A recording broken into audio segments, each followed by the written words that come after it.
Salam sejahtera, terima kasih karena bersama dengan saya di Nazilin Unity Channel. Terbaru mengejutkan kita semua, laporan menulis Tuan Ibrahim melanggar pandangan Presiden PAS sendiri. Apa cerita sehingga Tuan Ibrahim ditulis sebagai melanggar pandangan Presiden PAS sendiri? Tuan Ibrahim, timbalan Presiden PAS, menyifatkan tiada keperluan untuk menambah ahli Dewan Undangan Negeri Adun di Pahang. Kalau sekadar lantik untuk menyokong, saya fikir kerajaan sudah kuat, tak ada keperluan. Lebih baik dana itu digunakan untuk pembangunan negeri dan perkara yang penting itu yang kita bahaskan. Katanya menurut satu video yang dimuat naik di sebuah portal berita hari ini.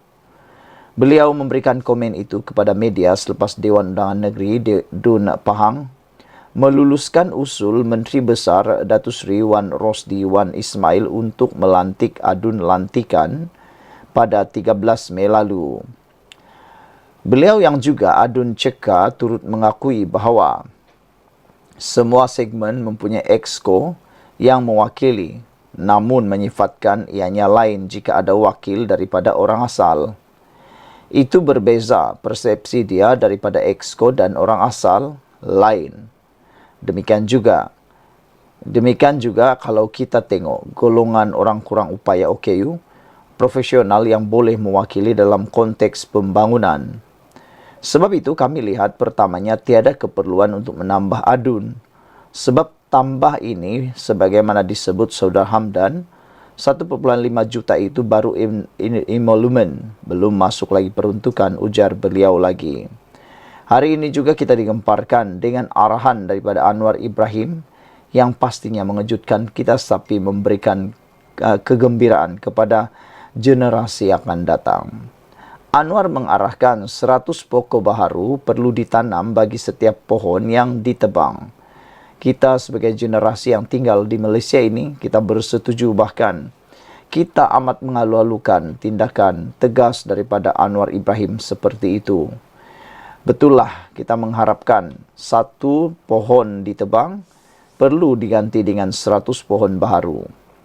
Perdana Menteri Datuk Seri Anwar Ibrahim mengarahkan 100 pokok baharu ditanam semula bagi menggantikan pokok lama yang ditembang di Kuala Lumpur.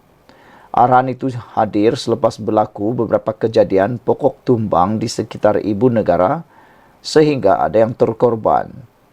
Anwar mengeluarkan arahan tersebut menerusi hantaran di platform X. Saya telah memberi arahan kepada Datuk Bandar iaitu bagi setiap pohon yang terpaksa dipotong, 100 pokok baharu wajib ditanam semula, katanya. Terdahulu, Menteri Wilayah Persekutuan Dr. Zaliha Mustafa mengarahkan agar Dewan Bandaraya Kuala Lumpur menebang pokok-pokok yang berisiko tinggi. Pada masa yang sama, DBKL juga diarahkan menambah baik pelan pengurusan pokok rendang dan menyediakan garis panduan baharu berkaitan pokok berusia atau berisiko tinggi. Saudara-saudara sekalian, penjawat awam ditahan selepas ditahan salah guna jawatan kerana meluluskan RM12,000 untuk kegunaan sendiri. Seorang penjawat awam di Seremban ditahan Suruhanjaya Pencegahan Rasuah Malaysia kerana disaki menyalahgunakan jawatannya untuk memohon dan meluluskan dana berjumlah RM12,000 untuk kepentingan dirinya. Suspek lelaki yang berusia 44 tahun itu ditahan kira-kira jam 7 malam semalam ketika hadir di Pejabat SPRM Negeri Sembilan. SPRM menahan seorang lelaki penjawat awam kerana disaki menyalahguna kedudukannya dengan membuat permohonan dan meluluskan pinjaman wang pada 2023. Ia untuk tujuan pendahuluan bagi kerja membaik pulih pusat mengumpul getah sebanyak RM12,000 melalui dana daripada Jawatan Kuasa Kemajuan Keselamatan Rancangan JKKR untuk kepentingan dirinya.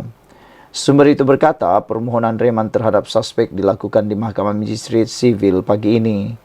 Suspek dibenarkan reman selama tempoh 7 hari bermula hari ini sehingga 21 Mei dan ditempatkan di lokap SPRM Negeri Sembilan sementara siasatan dijalankan lapor BH.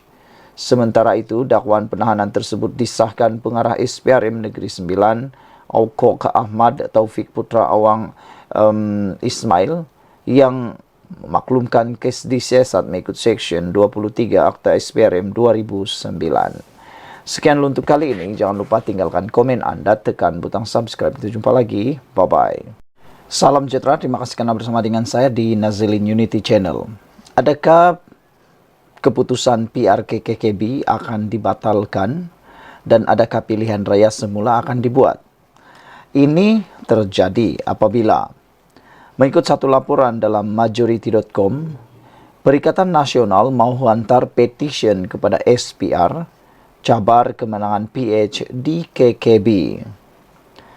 Perikatan Nasional akan memfailkan petition kepada Suruhanjaya Pilihan Raya SPR mengenai keputusan pilihan raya kecil PRK Kuala Kubu Bahru jika mempunyai alasan yang mencukupi. Dengan penerangan ini, laporan ini, maka adakah kalau mempunyai cukup bukti, Perikatan Nasional berani mencabarnya? Dan adakah dengan itu akan menyebabkan keputusan PRK-KKB dibatalkan? Ramai netizen yang tidak bersetuju kalau itu dibatalkan kerana kata mereka ia boleh menyebabkan kerugian kepada wang rakyat. Kata mereka tunggulah pilihan raya akan datang. Menurut Timbalan Presiden Bersatu Datuk Seri Faizal Azu, pihaknya pasti akan mengambil tindakan selanjutnya selepas mereka mendakwa Pakatan Harapan menyalahgunakan kuasa dalam PRK kali ini. Kami akan lihat apa yang kami boleh buat dan semestinya kami akan ambil tindakan lanjut, katanya ketika sidang akbar di Pusat Operasi PN Batangkali pada Sabtu yang lepas. Sebelum ini, Setiausaha Agung PAS Datuk Seri Taqiyuddin Hassan mendakwa Pakatan Harapan menyalahgunakan aset kerajaan untuk dijadikan sebagai jentera kempen pada PRK tersebut dan mereka akan menghantar petition seandainya Perikatan Nasional kalah. Dan jangkaan petition itu akan dihantar boleh berlaku kerana PH berjaya mengekalkan kerusi di Kuala Kubu Bahru apabila Pang Sok Tau menang dengan undi sebanyak 14,000. Dia menewaskan calon Perikatan Nasional Khairul Azhari Saud yang meraih 10,131 undi serta Nyau Kizin bebas serta Hafiza Zainuddin Parti Rakyat Malaysia PRM. Dengan kedua-duanya cuma mampu memperoleh 188 dengan 152 undi. Dalam masa yang sama, Faizal menerima kekalahan tersebut dan menyatakan Perikatan Nasional akan bekerja lebih keras bagi memenangi pilihan raya akan datang. Faizal berkata jumlah keluar mengundi yang kurang turut memberi kesan kepada keputusan PRK kali ini. Kita mendapati kumpulan terutamanya golongan yang bekerja di luar tidak mengambil kesempatan kali ini untuk pulang mengundi, katanya. Kita lihat di situ ada peratusan yang rendah. Kalau dari segi boikot, saya lihat lebih kepada pihak yang sebelah sana yang kita lihat. Peratusan keluar mengundi juga kurang dalam 61% saja. Kami menerima keputusan itu dan akan bekerja lebih keras pada masa akan datang, katanya. InsyaAllah kami akan kembali semula di Kuala Kubu Bahru, ujar Faizal lagi. Saudara-saudara sekalian, dengan ini adakah Perikatan Nasional benar-benar berani mencabar keputusan ini melalui petition? Dan benarkah mereka mempunyai bukti? Kalau tiada, maknanya itu hanya satu provokasi dan propaganda murahan. Sekian dulu untuk kali ini. Jangan lupa tinggalkan komen Anda. Sila tekan butang subscribe. Jumpa lagi. Salam sejahtera, terima kasih karena bersama dengan saya di Nazilin Unity Channel. Ini adalah kejutan paling besar untuk kita semua. 5 adun di Perlis didakwa bakal ditahan SPRM dalam masa terdekat. Wah, ini bukan satu berita yang biasa-biasa. Ini bukan satu pendedahan yang biasa-biasa. Bayangkan kerajaan Perlis itu ialah kerajaan yang dipimpin oleh Parti PAS, Perikatan Nasional.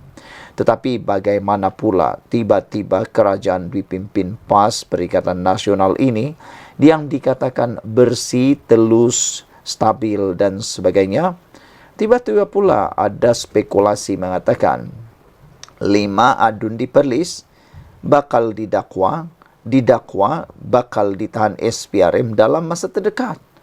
Persoalan besar ialah 2. Siapa 5 adun tersebut dan mengapa mereka perlu ditahan SPRM dalam masa dekat? Seorang pemimpin politik kanan di Perlis mendakwa 5 adun di negeri itu bakal ditahan Suruhanjaya Pencegahan Rasuah SPRM dalam masa terdekat. Ia susulan penahanan anak kepada Menteri Besar Perlis yang ditahan agensi itu hujung April lalu atas dakwaan membuat tuntutan palsu terhadap kerja yang tidak dilaksanakan berjumlah RM600,000. Ketika dihubungi Harapan Daily, ahli politik itu mendakwa identiti 5 adun telah disebut sendiri oleh anak Menteri Besar Perlis, Syafiq, ketika siasatan oleh SPRM. Ahli politik dari Parti Kerajaan Perpaduan itu memberitahu dia peroleh maklumat tersebut dari sumber terdekat yang boleh dipercayai. Namun bila ditanya adakah sumber itu dari pegawai SPRM, dia menafikan. 5 wakil rakyat itu dipercayai pemimpin dari PAS dan Bersatu.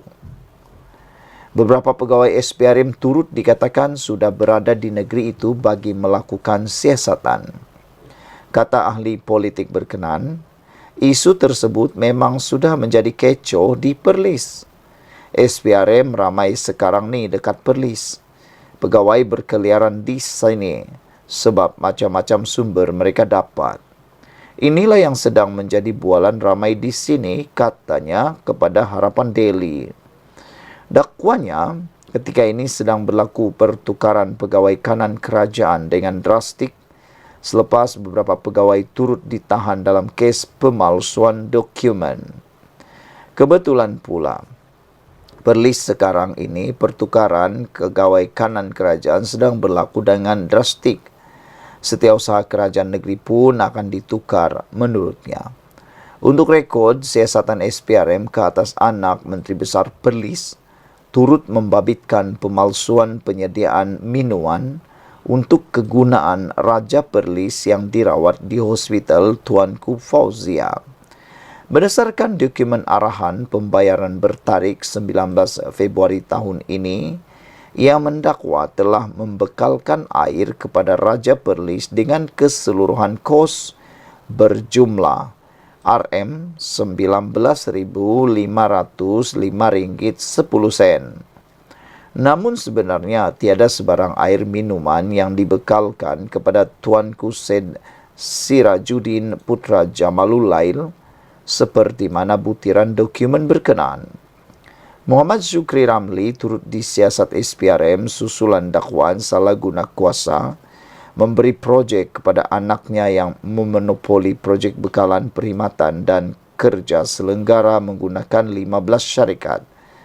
Sementara itu, bekas ahli Parlimen Kangar Nur Amin Ahmad seolah memberi gambaran bahawa isu panas di Perlis akan terungkai dalam tempoh sebulan ini. Mana-mana orang cakap pasal politik Perlis kebelakangan ini, tiba-tiba hangat, sehangat El Nino.